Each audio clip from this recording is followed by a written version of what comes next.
സയ്യിദത്തുൽ ഫുഖഹായി ആയിഷ, റസൂലുള്ളാഹിന്റെ ഭാര്യയായ ആയിഷ ബീവിനെ പറ്റി പറയൽ, കർമ്മശാസ്ത്ര വിഭാഗത്തിൽ ഏറ്റവും വലിയ നേതൃത്വമായിരുന്നു ആയിഷ ബീവി. അപ്പോൾ ആരാണ് ആയിഷ ബീവി? ഒരു പെണ്ണല്ലേ.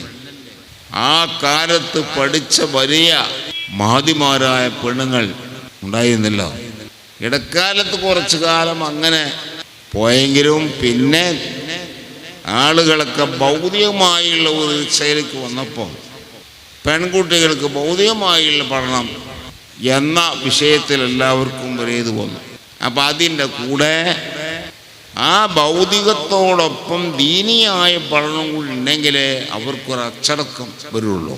കേവലം ഭൗതികം മാത്രം അറിഞ്ഞു മതപരമായുള്ളവർ അറിവില്ലെങ്കിൽ അച്ചടക്ക രാഹിത്യം അവരിൽ നിന്നുണ്ടാവും, ഉറപ്പാണ്.